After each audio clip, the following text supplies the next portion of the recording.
إن الحمد لله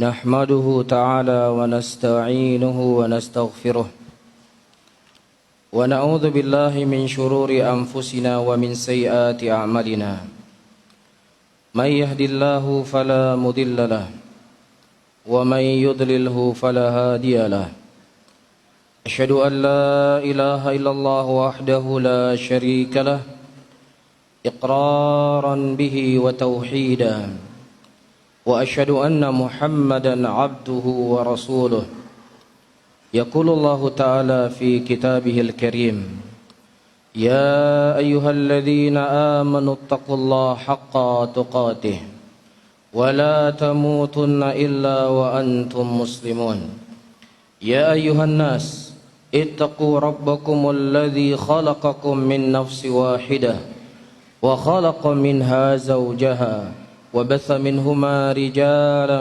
كثيرا ونساء واتقوا الله الذي تساءلون به والأرحام إن الله كان عليكم رقيبا يا أيها الذين آمنوا اتقوا الله وقولوا قولا سديدا يصلح لكم أعمالكم ويغفر لكم ذنوبكم ومن يطع الله ورسوله فقد فاز فوزا عظيما فإن أصدق الحديث كتاب الله وخير الحديث حديث محمد صلى الله عليه وسلم وشر الأمور محدثاتها فإن كل محدثة بدعة وكل بدعة ضلالة وكل ضلالة في النار أعاذنا الله وإياكم عن النار.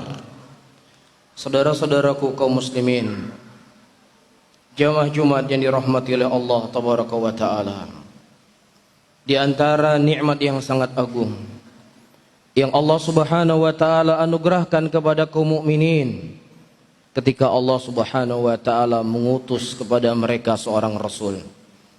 Allah Subhanahu wa taala menyebutkan di dalam Al-Qur'anul Karim, laqad manna Allahu 'alal mu'minin إذ بعث فيهم رسولا من أنفسهم يتلو عليهم آياته ويزكيهم ويعلمهم الكتاب وإن كانوا من قبل لفي ضلال مبين. Dan sungguh kami telah memberikan anugerah kepada kaum mukminin ketika kami mengutus seorang rasul dari kalangan mereka, yang rasul tersebut bertugas membacakan kepada mereka ayat-ayat Allah dan mensucikan mereka dan mengajarkan kepada mereka Alkitab dan hikmah, dan tadinya mereka termasuk dari orang-orang yang menyesatkan.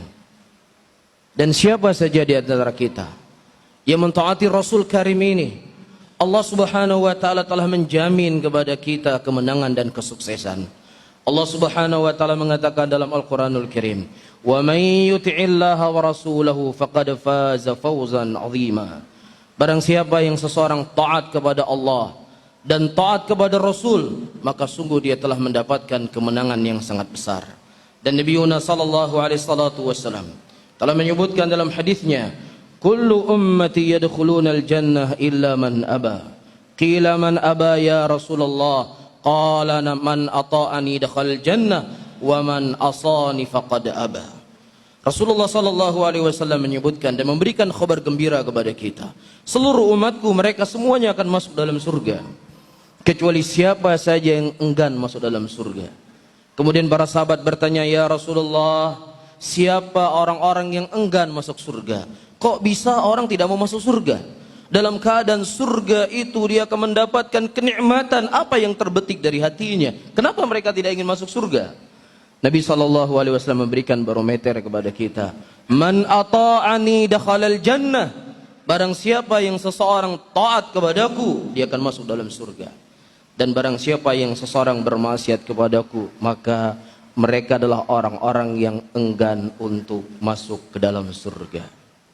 Saudara-saudaraku kaum muslimin, jamaah Jumat yang dirahmati oleh Allah tabaraka wa taala, mencintai Rasulullah sallallahu alaihi wasallam cuman sekedar lisan itu tidak cukup.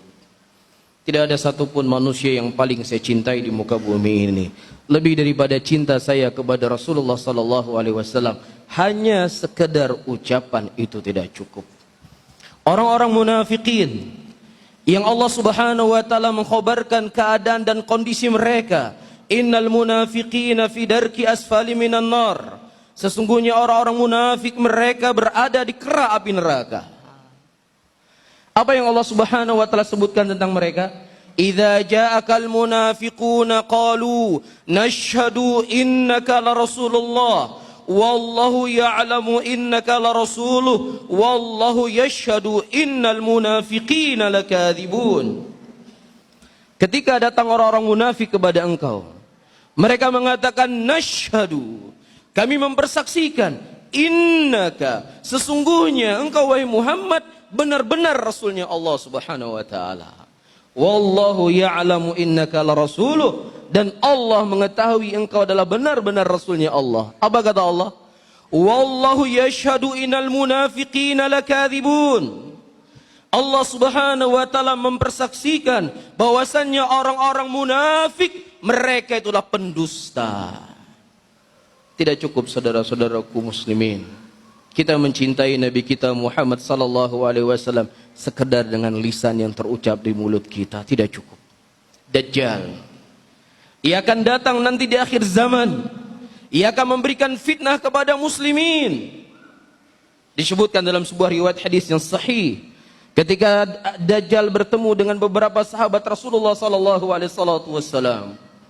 Kemudian Dajjal tersebut bertanya, apakah sudah diutus Muhammad? Kemudian sebagian sahabat tersebut mengatakan, iya sudah diutus. Apakah penduduk Mekah pada waktu itu beriman kepada Muhammad ini? Kebanyakan mereka kufur kepada Muhammad. Kemudian Dajjal berkata, alangkah bahagia dan indahnya kehidupan dunia dan akhirat mereka ketika mereka mentaati Nabi ini. Dajjal sadar bahwasanya Rasulullah sallallahu alaihi wasallam adalah sebaik-baik manusia. Dajjal sadar bahwasanya siapa yang ingin selamat dunia dan akhiratnya, dia mengikuti jalan Rasulullah sallallahu alaihi wasallam. Oleh karena itu saudara-saudaraku, jangan salah jalan. Jangan kita salah memilih. Jangan sampai syaitan menggiring kita dan menggoda kita dari mulut kita, dari perbuatan kita. Kita mencintai Rasulullah sallallahu alaihi wasallam, namun perbuatan dan ucapan dan perilaku kita itu tidak dikenal oleh Nabi sallallahu alaihi wasallam. Jadi yang menjadi barometer untuk kita adalah bagaimana para sahabat Rasulullah sallallahu alaihi wasallam mencintai Rasulullah. Itu barometer buat kita. Bukan hanya sekedar ucapan manusia, ini perbuatan saya adalah perbuatan sebagai bentuk wujud saya cinta kepada Rasul. Ucapan saya inilah ucapan sebagai bentuk cinta saya kepada Rasul. Tidak bisa ini ditimbang bahwasanya dia mencintai Rasul sampai kita kembalikan bagaimana para sahabat Rasulullah sallallahu alaihi wasallam mencintai Rasulullah sallallahu alaihi wasallam. Karena tidak ada satupun manusia di muka bumi ini yang mencintai Rasulullah sallallahu alaihi wasallam lebih dari cinta para sahabat Nabi Muhammad kepada Rasulullah sallallahu alaihi wasallam. Disebutkan oleh Imam Bukhari rahimahullahu taala dari hadis Ibnu Hisham radhiyallahu taala anhu, kata beliau, kunna ma'an Nabi sallallahu alaihi wasallam dzata yaumin fa akhadha yadu Umar. Dulu kami bersama Nabi sallallahu alaihi wasallam di suatu hari, kemudian Rasulullah sallallahu alaihi wasallam memegang tangan Umar. Kemudian Umar berkata, ya Rasulullah, innaka ahabbu ilayya min kulli syai'in illa an nafsi. Ya Rasulullah, engkau adalah orang yang paling aku cintai daripada segala sesuatunya kecuali pada diriku sendiri. Kemudian kata Nabi sallallahu alaihi wasallam, la, tidak wahai Umar. Walladzi nafsi biyadihi la yu'minu ahadukum hatta akuna ahabbu ilaihi an nafsik. Kata Rasulullah, demi jiwa, ya demi zat yang jiwaku berada di sisinya, sesungguhnya tidaklah engkau bercinta kepadaku wahai Umar sampai engkau menjadikan diriku lebih daripada cintamu pada dirimu sendiri. Kemudian kata Umar, ya Rasulullah, anta ahabbu ilayya min kulli syai'in hatta an nafsi. Ya Rasulullah, engkau adalah orang yang paling aku cintai ya Rasulullah, walaupun dibandingkan diriku sendiri. Kemudian kata Umar bin Khattab, al-an ya Rasulullah, al-an ya Umar, kata Rasulullah, sekarang wahai Umar, engkau baru dikatakan orang yang mencintaiku. Perhatikan saudara-saudaraku muslimin, ini barometernya. Ini barometer kita. Ini barometer yang ditentukan oleh Nabi SAW bagaimana kita mencintai beliau. Terkadang jangankan kita berbicara darah, jangankan kita berbicara harta, untuk sekedar hobi saja, yang terkadang hobi kita bertentangan dengan apa yang datang dari Nabi Muhammad SAW, sulit untuk kita tinggalkan, sulit untuk kita menjauhi. Dengan alasan ini butuh proses, prosesnya sudah 1 tahun, prosesnya sudah 2 tahun, cuman sekedar hobi. Perhatikan bagaimana para sahabat Nabi Yunus SAW, mereka menundukkan segala apapun yang mereka cintai di muka bumi ini, tidaklah lebih daripada cinta mereka kepada Rasulullah SAW. Ketika khamar, minuman keras, adalah sesuatu yang sangat digandrungi oleh penduduk Mekah pada waktu itu. Sampai-sampai Allah Subhanahu wa taala menurunkan tentang haramnya khamar itu 4 fase. Kenapa? Karena mungkin kalau seandainya diturunkan haram langsung, orang tidak akan mau, sulit untuk menerimanya, karena memang hobi mereka sangat luar biasa dengan khamar ini. Namun subhanallah, ketika Allah Subhanahu wa taala menurunkan tentang haramnya khamar, Allah Subhanahu wa taala menyebutkan bahwasanya khamar adalah amalan syaitan. Disebutkan riwayat dari Anas bin Malik radhiyallahu taala anhu. Pada waktu itu para sahabat Nabi Muhammad sallallahu alaihi wasallam mereka sedang membagi-bagi khamar. Mereka sedang pesta minuman keras sebelum diharamkan minuman keras tersebut. Kemudian datang sahabat Rasulullah sallallahu alaihi wasallam dan mengkhabarkan Allah Subhanahu wa taala telah menurunkan haramnya khamar ayat hari ini. Tidak ada satupun sahabat Rasulullah sallallahu alaihi wasallam yang menolak pada waktu itu. Tidak ada, oh mungkin itu maksudnya makruh. Oh itu mungkin maksudnya kalau kita sudah siap baru kita tinggalkan. Kita kan lagi sedang mabuk mubazir, kan kasihan minuman keras sudah ada di tangan kita. Tidak ada satupun sahabat Rasulullah yang melanjutkan minum minuman keras kecuali mereka hancurkan semua kendi-kendi minuman keras. Sampai-sampai kota Madinah pada waktu itu banjir dengan minuman keras. Pasar kota Madinah banjir dengan minuman keras. Sebagai bentuk wujud cinta mereka kepada Nabi mereka Muhammad SAW. Sekarang kita tanya pada diri-diri kita, saudara-saudaraku muslimin, sejauh mana cinta kita kepada Rasulullah? Apakah kita berhak mendapatkan predikat orang-orang yang akan mendapatkan kemenangan, orang-orang yang akan dibangkitkan bersama Nabi Muhammad SAW kelak di yaumul qiyamah? Kita tanyakan pada diri-diri kita. Ini sesuatu yang paling minimal, hobi. Kita belum berbicara harta, kita belum berbicara darah, kita belum berbicara nyawa. Siap nggak kita bertaruhkan kepada Nabi Muhammad SAW? Ketika harta adalah sesuatu yang paling dicintai oleh manusia, dan ini tabiat seorang manusia. Allah Subhanahu wa taala menyebutkan dalam Al-Qur'anul Karim, "Zuina lin-nasi hubbus syahawati minan nisa'i wal banina wal qanatir muqantarati minadh dhahabi wal fiddah" ila akhir ayat. Ketika Allah Subhanahu wa taala menghiasi kepada manusia kecintaan kepada wanita, kecintaan kepada anak-anak, kecintaan kepada harta. Ini sesuatu yang memang dibutuhkan oleh manusia, dan tabiat manusia suka dengan dunia tersebut. Ketika para sahabat Rasulullah SAW berperang dengan Rasulullah, dan waktu itu mereka berhasil mendapatkan harta rampasan perang yang sangat banyak. Kemudian ternyata Rasulullah SAW tidak membagikan harta rampasan perang tersebut sedikit pun kepada sahabat yang sudah lama masuk Islam. Mereka cuma bertanya, "Ya Rasulullah, apakah ada bagian untuk kami ya Rasulullah dari harta rampasan perang tersebut ya Rasulullah?" Kemudian Nabi SAW berkata kepada para sahabatnya, "Wahai sahabatku, maukah kutunjukkan kepada kalian yang lebih indah dan lebih berharga daripada itu semuanya?" Kemudian para sahabat, "Tentu ya Rasulullah." Nabi mengatakan, "Kebersamaan aku bersama kalian lebih baik daripada dunia dan seisinya." Apakah ada para sahabat yang protes? "Ya Rasulullah, betul, engkau adalah orang yang kami cintai, tapi kami juga butuh dengan harta ya Rasulullah. Kami butuh menafkahi anak-anak kami ya Rasulullah. Istri kami butuh makan di rumah ya Rasulullah." Tidak ada satupun keluar dari mulut para sahabat Rasulullah. Mereka terima, tunduk dan patuh apa yang telah ditetapkan oleh Nabi SAW. Walaupun terkadang itu harus mengorbankan ya kesukaan atau kecintaan seseorang. Beginilah cinta yang murni.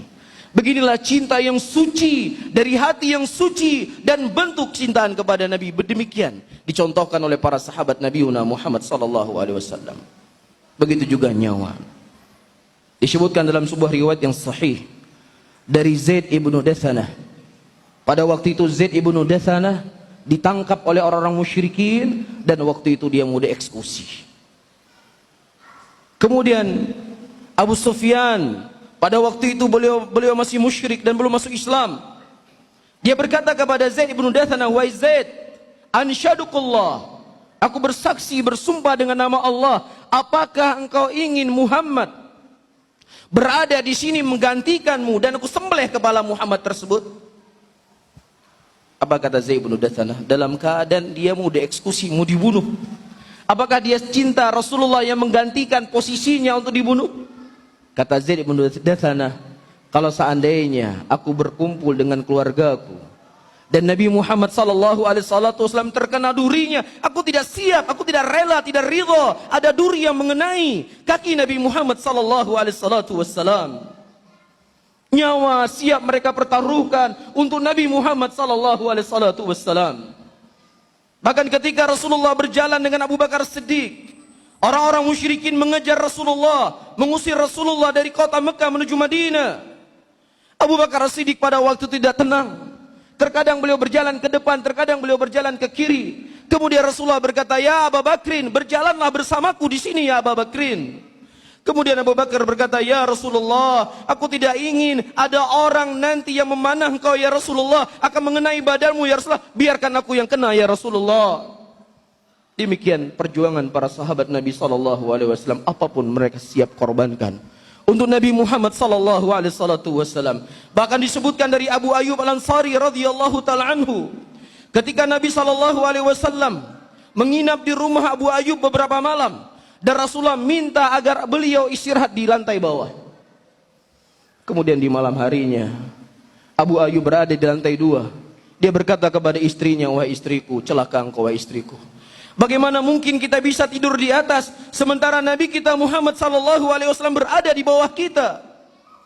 Di malam itu mereka tidak tidur dan mereka berdiri di pojok kamar. Mereka takut ada satu debu yang jatuh, ia akan mengganggu istirahat Nabi Muhammad sallallahu alaihi wasallam. Di mana cinta kita dengan Rasulullah sallallahu alaihi wasallam, saudara-saudaraku muslimin? Iya, inilah bukti kecintaan para sahabat kepada Nabi Muhammad sallallahu alaihi wasallam. Dan inilah yang menjadi barometer untuk kita. Inilah yang menjadi standar bagi kita. Bagaimana cara kita mencintai Nabi kita Muhammad sallallahu alaihi wasallam. Mudah-mudahan Allah Subhanahu wa taala menanamkan pada diri-diri kita kecintaan kepada Nabi Muhammad sallallahu alaihi wasallam dengan kecintaan yang murni, dengan kecintaan yang benar. Jangan sampai kita salah langkah. Kita berpikir hari ini, saya sudah berjalan di atas jalannya Rasulullah. Hari ini saya telah mencintai Rasulullah. Saya berusaha untuk mengamalkan apa yang dicintai oleh Nabi Muhammad sallallahu alaihi wasallam. Jangan sampai saudara-saudara kaum muslimin. Allah Subhanahu wa taala telah mengingatkan kita dalam Al-Qur'anul Karim, "Alladzina dhalla sa'yuhum fil hayatid dunya wa hum yahsabuna annahum yuhsinuna sun'a."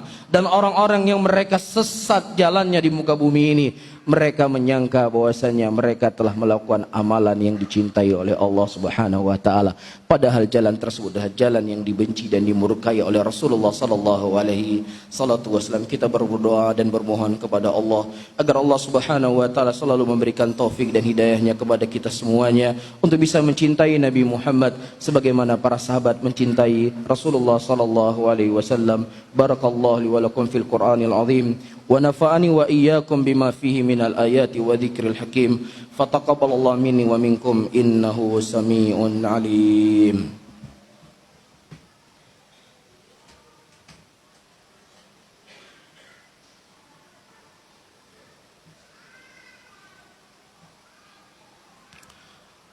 Alhamdulillah. Alhamdulillah hamdan katsiran tayyiban mubarakan fih. Mubarakan alaih kama yuhibbu rabbuna wa yarda. Asyhadu an la ilaha illallah wahdahu la syarika lah wa asyhadu anna Muhammadan abduhu wa rasuluh. يقول الله تعالى في كتابه الكريم: أعوذ بالله من الشيطان الرجيم. بسم الله الرحمن الرحيم. والعصر إن الإنسان لفي خسر إلا الذين آمنوا وعملوا الصالحات وتواصوا بالحق وتواصوا بالصبر إن الله وملائكته يصلون على النبي يا أيها الذين آمنوا صلوا عليه وسلموا تسليما اللهم صل على محمد وعلى آله وأصحابه ومن تبعهم بإحسان إلى يوم الدين. اللهم اغفر للمسلمين والمسلمات والمؤمنين والمؤمنات الأحياء والأموات. ربنا آتنا في الدنيا حسنة وفي الآخرة حسنة وقنا عذاب النار. آخر دعوانا وأقيموا الصلاة.